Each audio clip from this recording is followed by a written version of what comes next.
Nouvelle pastille vidéo sur la rédaction d'emails plus rapidement et plus efficacement avec cette fois-ci un zoom sur ce qu'on appelle les cadres de référence particulièrement importants dans la rédaction d'emails au sens que alors ça s'appelle le cadre de référence et c'est au sens que quand vous envoyez un mail, vous ne savez pas où il atterrit.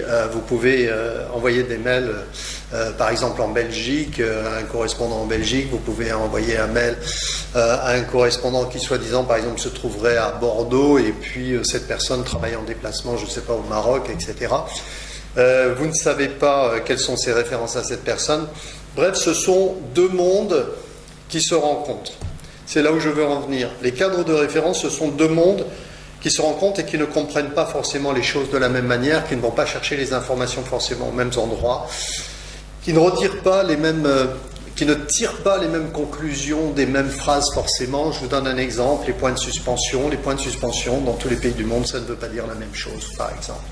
Donc le cadre de référence, si j'en parle, c'est parce que le cadre de référence du rédacteur et du lecteur, du destinataire, ces deux cadres de référence doivent avoir des points communs, des rencontres, et cela se fait grâce, eh bien justement, au travail du rédacteur sur la clarté de l'email au sens de la facilité à rentrer dans l'email, des phrases plutôt courtes, des paragraphes aérés, avec une interligne à chaque fois, des sujets, des thématiques bien séparées, ce qu'on appelle aussi de la signalisation, par une phrase dire, ben voilà, j'ai dit ça, maintenant je passe à autre chose.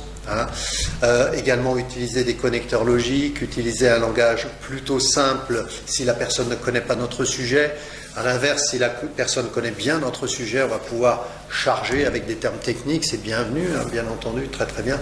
Donc vous voyez, ayez conscience de ce principe des cadres de référence et c'est ce qui va motiver l'utilisation de toutes ces techniques que cette séquence, que cette série de pastilles vidéo adresse.